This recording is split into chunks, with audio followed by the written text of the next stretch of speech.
جناب صدر مجلس معزز علماء کرام او د دې لوی اجتماع حاضرین مسلمانانو رونو د شب قدر پدا خورا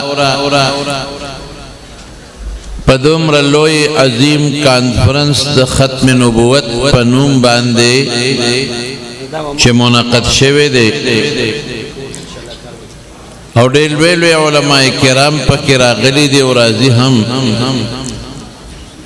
په دغه عظیمه اجتماع په انعقاد باندې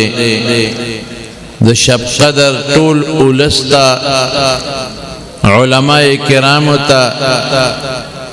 او د عالمي مجلس تحفظ ختم نبوت اراکینو ته مرګرو ته کارکنانو ته او بالخصوص د شب قدر د تحفظ ختم نبوت چې کوم امیر دی گرامی قدر محترم رور جناب حضرت مولانا میاں صاحب ایاز احمد حقانی صاحب زید مجدهم او محترم رور جناب حضرت مولانا عبدالمعبود صاحب دامت مکارمهم ټول انتظامیه ته خراج تحسین پیش کوم او د دې لوی اجتماع په انعقاد مبارکباد ورکوم او دا یو عظیم اجتماع د تعلق د رسول الله صلی الله علیه وسلم د یو عظیم صفت سره دی نو تاسو ټول ته حسنا للتفاول دا مبارکباد در کوم چې تاسو د اجتماع ناس خپل دربار کې قبول ده خیر ان شاء الله زمانونو ختم نبوت د رسول الله صلی الله علیه وسلم په صفاتو کې یو صفت ده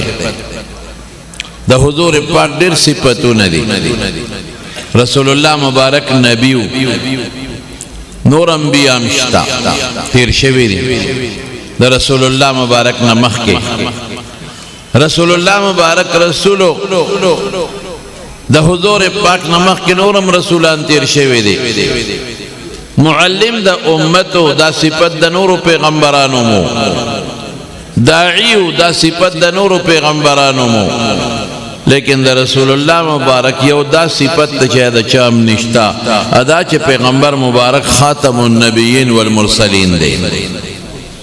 دا صفت نه د آدم علیہ السلام دی نه د عیسی علیہ السلام دی نه د ابراهیم علیہ السلام دی نه د موسی علیہ السلام دی د ټولو پیغمبرانو اخیری پیغمبر د پیغمبرانو سلسله ختمه ده او زمانونو د دې صفت تعلق ورې د عقیده سره ده زمونږ داسې بعضې مسائل دي چې د هغې د عقیدې سره تعلق نه د غوره ناغوره مسئلې د جواز او د عدم جواز مسئلې زمونږ د امام ابو حنیفه رحمت الله علیه دا مسلک دی چې په مانځه کې به په لومبي تکبیر تحریمه کې رفع الیدین کې لاس پورته کې بیا به نه کې امام شافعی احمد وغیرہ وی چې نه رکوع لازم لاس پورته کو چې پورته کېږي د رکوع هم لاس پورته کا اوس کتا د امام صاحب د مذهب یو کس د شافعی صاحب په مذهب عمل وکړو موږ ته کافر او گمراه نه شوې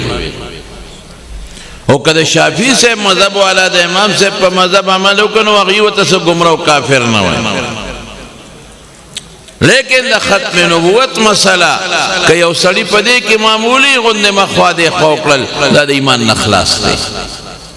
د دې تعلق د ایمانیاتو سره دی د دې تعلق د عقیده سره دی حتی زموږ علما لیکي که چا د چا نه تپوس وکړي چې یاره دا پیغمبر مبارک واقعي اخیری پیغمبر دی وایي د شک دی په دې عقیده کې دا د ایمان نه خلاص دی یو سړی چا نه تپوس کوي چې دا خدای پاک واقعي او دی الکه دا چې دی دا تپوس کې خوشکې دی په دې عقیده کې دا خو مسلمان نشي پاتې کېدی دا پیغمبر واقعي د خدای پیغمبر دی دا خو شک شو شکی سړی په عقیده کې مسلمان نشي پاتې کېدی نو چې دی دا وایي چې دا پیغمبر واقعي اخیری پیغمبر دی تا نه تپوس کوم نو ستا په دې عقیده کې شک دی او په عقیده کې چې چا معمولی غوندې شک راشي ایمان ختمېږي جوړه کېږي خبره د عقیدې سره رونو تعلق لري دا غ صفت ته چې دا به موږ منو اذعان کیفیت والا چې دا غینه مضبوط یقین بل نشتا دا به دومره کلک عقیده استا چې دا به په تشکیک ته مشکک بالکل نه ځایلیږي وی اختبر فرق به پکې نه راځي او که پکې راغی د ایمان نه به خلاص شي د قرآن شریف د 100 نه زیات آیتونه بلکې بعض علماء 200 پورې تقریبا شمیرلی دي او د رسول الله مبارک د 300 نه زیات احادیث عبارتن اشارتن دلالتن اقتضاءن د دې خبرې دلالت ورکي چې حضور پاک اخیری پیغمبر دی بل نشته دی اخیری رسول دی داغه نه پس بل رسول نشته دی الله قرآن شریف کې اعلان کړی الیوم اکملت لکم دینکم ساسو دین ما مکمل کړ دا د رسول الله مبارک د وفات نه 3 میاشتې مخکې د اعلان شوی د حجۃ الوداع کې د اعلان شوی دی د عرفې ورځ ده د جمعې ورځ ده او د دې نه پس د ذی الحجې میاشت محرم صفر ربیع الاول 3 میاشتې پس تقریبا یو ورځ د مکه مبیش رسول الله مبارک د دنیا نه تللی تو خیره اعلان دی ما ستاسو دین ستاسو لپاره مکمل کا او خپل پرځونه مې در باندې پوره کړه نو مې اسلام شسته د دین نو چې دین مکمل شو د پیغمبر څه ضرورت پیغمبر خدای لره دی چې خلقو ته د الله د طرف نه دین راوالی او خلقو ته ورکی دین خو مکمل دی او خدمت به څوک کوي حضور پاک وی زما وارثان چې علماء کرام دي خبره مکه ویل خدمت به علماء کوي خلقو ته برسي د پیغمبر خلفا به خدمت کوي خلقو ته برسي خدمت به د پیغمبر وارثان کوي خلقو ته برسي د دې عقیدې تحفظ به علما کوي د دې عقیدې خورول به علما کوي د پیغمبر راوړل شوی دین به عالمان رسي په علما او په خلفا او صرف د دین رسول دي نور دین مکمل دي دین کې زیاتې کمی نشي کوي الیوم اکملت لکم دینکم مکمل شو د پیغمبر ضرورت څه شو پیغمبر خدای لره دی چې د خدای نه دین راوالی مونږ ته ورسي الله وی مکمل دی د بل پیغمبر څه ضرورت انا آخر الانبیاء حضور پاک فرمائی ز پټولو پیغمبرانو کې اخیری پیغمبر بس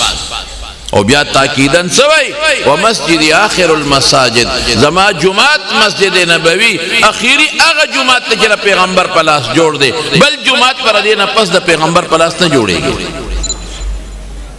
پیغمبر نشتا بل تو جماعت با دا پیغمبر پلاس سے جوڑ شی اغا جماعت چے پیغمبر پاکے کار کردے دے اغا اخیری مسجد نبوی دے اغی نا پس ببل جماعت دا سے نہ جوڑے گی چے پیغمبر پاکے خدمت ہو پیغمبر شتا دینا بل دمارونو ذہن کے بدا خبر واچوے اور الحمدللہ من خوش قسمت خلق چی من پدے عقیدہ باندے قائن یو انشاءاللہ العزیز